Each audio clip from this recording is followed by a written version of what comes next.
Hi guys, and welcome back to my channel and to another story time, which I haven't done in a long time here, I'm sure, but I've been booked and busy. Okay, anyways, I'd already started on my makeup, which doesn't even matter because this is not what you come for. I'm doing the same makeup that I always do because this is my only face. Like, what do you want me to do? And besides, we all know I don't know what I'm doing, so this is not what you're here for. They call me childish. They call me the Holy Ghost, Son of the Most, Father, they don't know me. So every time that I'm doing a story time, my friend Tani is always asking me the same question, whether I'm doing the story time about this particular incident. And I'm sure she's gonna be so over the moon to finally find out that I'm doing the story time. I couldn't do it before because I was like, ish, the demons are still too close. You know, like when you're still too close within the vicinity of the story that like you can't handle it. The year was 19 Ningrikini. Of course, I'm not going to say what the year was because we've got FBI agents who want to know, hey, was this when, what? No, it wasn't. Mind your business. I was in England and I was actually supposed to be going back to SA to go visit my mom.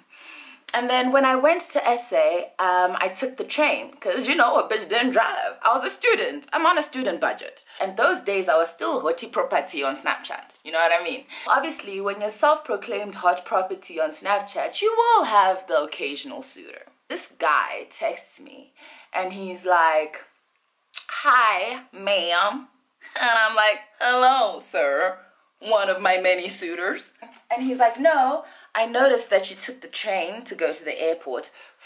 And I believe that a pretty girl like you should not be taking the train. And I was like, I believe that too, but my bank account doesn't. He was like, no, when I'm coming back from SA back to England, he's gonna come to the airport and pick me up because a girl deserves a ride. Now, looking back, I realized that human trafficking is an issue, and that could have been a very dangerous move on my part, but I was like, sir, give me a ride. You only live once, you know. The day before I was coming back from SM, this guy is like, okay, so what are your flight details? Chingy chingy chakadaro. I was actually like, he's probably not gonna come. Why? Because my flight was landing at like 7 a.m. And he said that he was coming from a certain place, which was very far away. Right? So I was like, okay, he's probably not gonna come because the flight lands at 7 a.m. That means he's gonna have to wake up at like 4 a.m. And who's gonna do that for somebody who they don't even know? So I walked out the gates confident, ready to go to the train that I had predestined by my bank account to go to. And lo and behold, I see him there. He had sent me a picture, obviously. He had sent me a picture of who he was. I see him there. And I was like, there is a God, you know, and he is looking out for me. So, long story short, I'm like, wow, he came. Guys, you'll realize why I'm laughing soon enough. But anyways, I'm like, yes, he came through for the girl. That's what's up. Anyways, he drives me. So mind you, he lives about 2 or 3 hours from the airport in the opposite direction to where I'm going to, which is like 2 hours away. So as a whole, he's like 4 or 5 hours away. Okay. Anyways, he drives me back. That time I was living in Croydon. He drives me back to my house in Croydon. And I'm like, okay, well, thank you, sir, for taking me from the airport to my humble abode. And then he's like, well, you know, since you just came off a flight, early morning flight at that, why don't I take you out for breakfast? Because obviously you're not going to be able to cook and such and such. And I was like, sure, because I'd actually been meaning to go for grocery shopping, but I didn't go grocery shopping. Went out for breakfast. And then we went for breakfast. It was quite a lovely time, actually. Like, we were just talking, rapping stories. And I'm like, oh, he seems pretty nice. Like, he's actually a nice guy. So anyways, from breakfast, he's like, so what are you gonna do the rest of the day? I'm like, I'm just gonna go get my nails done, and then after that I'm gonna go home and probably just sleep the day off because, you know, the girl is tired. And then he was like, no, it's cool. I can come with you whilst you're getting your nails done. And I'm like, for real? Because like guys never want to come for the nails being done. Like people just want to dictate what color you should have your nails, but they never want to be present. And I'm like, oh, sure. Like, let's go. A friend in need is a friend indeed. So we go to my nail spot. I'm busy getting my nails done. And I'm thinking to myself, there must be more to this story. Like, this can't be all. Mind you, I was coming out of a certain kind of toxic relationship at the time. So already I've been thinking to myself, men are trash, bruh. Like, something must be up. So I'm asking this guy whilst I'm getting my nails done. I'm like, do you have kids? And he's like, no, I don't have kids. And I'm like, okay, are you married? And he's like, no, I'm not married. And I'm like, so what is it? Like, something must be wrong with you, right? Because you can't be this nice, Justin G, and like to a girl that you just met on Snapchat, like Justin G. Like, you're busy driving from your abode, which is 4 hours away, to the airport, and then you're getting there at like 7 a.m. when the flight is just landing, and then you're driving me here, we're having breakfast, you're getting me to take my nails done. Like, there is no such good Samaritan. I'm like, no, surely there must be something. And then he's like, no, that's just how I am. I saw you and I really liked you. I'm just a nice guy. And I'm like, okay, you're just a nice guy. Like, wow. When you come out of a toxic relationship, right, you kind of have to balance between thinking all men are trash, and then also you don't want to be as naive as you were in your previous relationship. So I had a healthy amount of skepticism. This guy, like, after that, he would text me and be like, are you hungry? And I'm like, yeah, sure. And he'd be like, do you want to go for lunch? And I'm like, yeah, sure. And he would drive 4 hours to come to me, to take me to lunch, and drive back 4 hours. I was like, no, you're lying. No, you're lying. After enough times of that, of course, I was like, ish, nah, he is a nice guy. And also, our first official date, he took me to Duck and Waffle. That was my first time at Duck and Waffle, okay? And like, you know, when you're going through the elevator and just seeing all the floors and shit, and I was like, ooh, we done leveled up, bitch. So I'm living my best life with this guy. The relationship transpires, and then now he didn't have to come all the way there, right? Because now I feel bad. Like, once you're within the relationship, you start to feel bad. Like, of course you shouldn't have to drive all this way to come and see me. So then I'm like, nah, I'll come to you. So I'll go to him and would chill, spend the weekend, sometimes weekdays. Since I was a student, my hours were flexible. The relationship was firing. I was enjoyment. This went on for a few months. Probably, I want to say like 4 or 5 months this went on. And it was really nice. Like, he used to take me on such fancy dates. Like, would go gin tasting, would do like just like grown-up stuff. After a few months of this, he's like, do you want to go on a trip? I am but a humble peasant. Who am I to say no to a trip? Yes, I want to go on a trip. We had planned this whole elaborate trip to like go to like the Bahamas and stuff. And then he's like, he's Zimbabwean, by the way. And then he's like, actually, I've been called on business on the same days that we were supposed to go on the trip. And the business is in Zim. So can we just move it to Zim instead and then have the trip like on the way back? And I was like, calm. I wanted to go to Zim anyways because, you know, I'm always ready for these streets. So we're staying at a really nice hotel and stuff like that. And he's about to do work stuff. And I'm like, oh, I wish I could go see my mom since I'm in Zim now. My mom lives in SA. I was like, oh, I would want to see my mom. And then, like, the next day, he surprises me with tickets to go see my mom. And pocket money. I was like, babe, you shouldn't have, but thank you. So I go and see my mom, and whilst I'm there, I'm busy telling her about like this amazing man that I just met, who is like polar opposite of like, you know, the situation I previously been in. I'm like, he is like the bomb.com, and mind you, I only came here because he surprised me with tickets to come here because, as you know, mother, I am broke. And then she was like, you know what? Like, he sounds like a nice guy and like mature enough for you and stuff like that. Like, she was really happy for me. And on top of that, she was like, and it seems kind of like a blessing because I had wanted to tell you, she wanted to tell me about all this medical stuff that she was going through, but she hadn't been able to tell me whilst I was in England because she didn't want to tell me over the phone. So she's like, wow, this seems like just like the ultimate blessing that you just happened to come here, because I surprised her in going there as well. Anyways, after I come back from SA, he's now like, okay, so where would you want to go, like on our way back to England? And I'm like, well, you know, we could pop through Dubai. Because them times people were going to Dubai, okay? Me too, I wanted to go to Dubai. So we end up going to Dubai and like living the bestest life. Like, I was really just like in my rich bitch mode, to be honest. Like, you know, when you forget that you're technically poor and you start living bougie. After that, go back to England and I'm thinking, you know what? This might be the one. Like, I may have found him, Jesus. And then I go back, obviously, to my house, and he goes back to his house, which is 4 hours away, I reiterate. Everything is kosher. Like, he's still buying me groceries, having them delivered to my house. A bitch was on Waitrose, even though she only had a little budget, okay?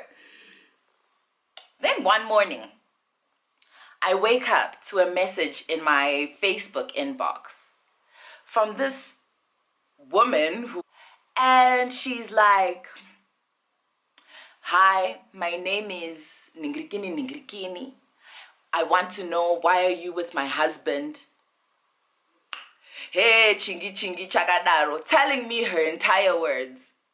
Then on top of that, she sent the same message to my mom on some, do you know that your daughter is with my husband? Hey, chi chi chi. I'm flabbergasted. Lord, the one you had chosen for me was pre-chosen?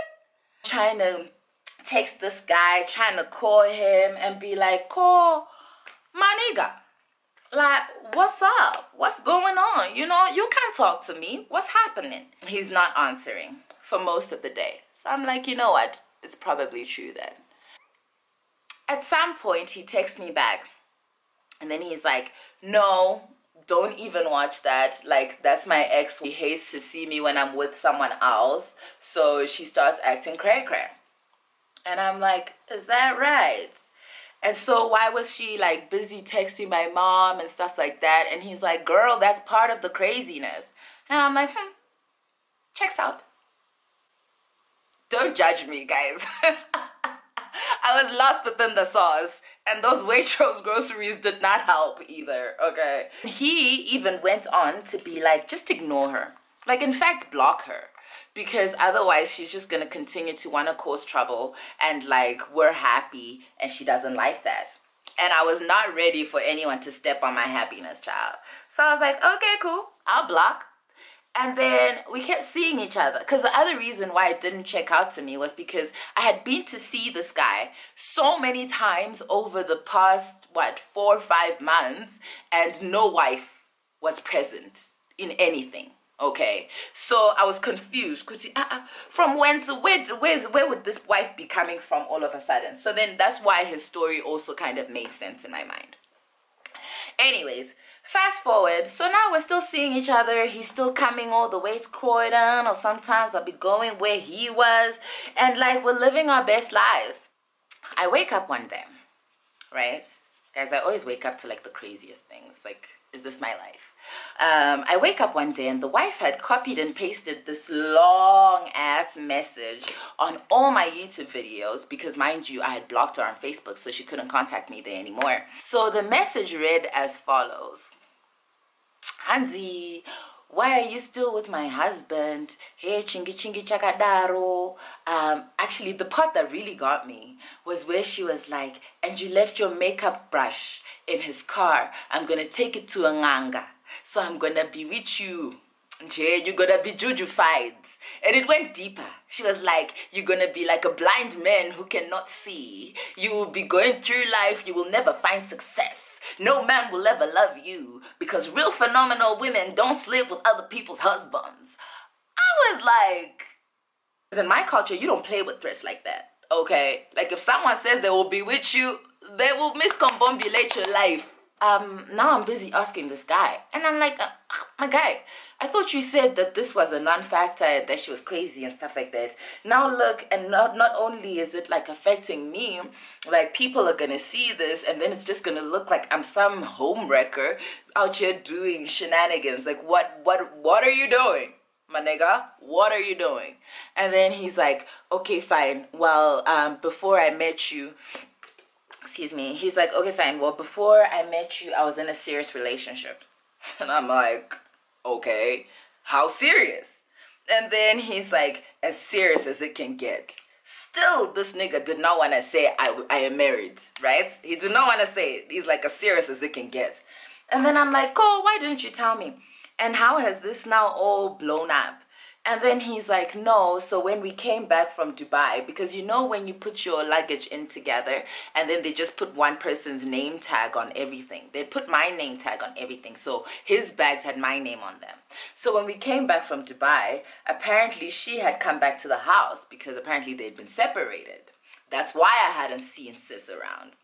So apparently she had come back to the house and then found his bags with my name tag on some, who is this Tashengo? Okay. And I was like, cool, so why did you lie to me the first time? And he was like, I was hoping it would just go away. I was like, what do you mean it would just go away? Like you out here busy professing your love, saying you want me to have your babies, what? And then you're hoping that your entire wife, your whole roommate just goes away. And then he was like, yeah, so I'm sorry for everything that I've put you through, chingy, but please don't break up with me. I'm like, what? Do you know I've just been threatened with juju? What do you mean, please don't break up with me? Anyways, I didn't break up with him. Well, not immediately, guys. Gosh. Give me time to heal. But I did soon afterwards, okay? It just so happened that at that time I was about to move anyways from England. So I moved away and then it all just kind of died down. Come to find out that the two divorced anyways because he ended up home with somebody else. And I was like, I was the least of your problems. You should have just let me get my Waitrose shopping in peace, sis. Like, and she would threaten me with certain things that showed me that sis had really been like researching me. Because that whole phenomenal women thing was obviously a dig at my tattoo. But then she would be like, as I said, I was hot on the Snapchat streets. And that's because them times, you know, I was still working out, looking my utmost best. Fast forward anyways to when I had moved back now to SA. And suddenly, guys, I know you might laugh at this part, but this is the most serious part of the story. So when I moved back from SA, suddenly I developed hives. Like, my skin would just break out in hives. My legs, sometimes I'd wake up and my face is swollen. I went to a rheumatologist. I went to an allergist. No one could figure out what was wrong with me. And I was like, oh, shit. Like, it was the juju. Luckily, that's gone now. Maybe because I'm in a, you know, real fulfilling relationship, which is not that relationship. But yeah, now it's suddenly gone and I don't even know where it went. But I was legit, it was in my mind. Guys. Moral of that story, guys, is leave people's husbands alone. Even if you don't know that they are husbands, even if they're separated and their wives are estranged and you're getting Waitrose every Sunday at 8 p.m. Okay? The bewitchment is real. Don't say I didn't tell y'all.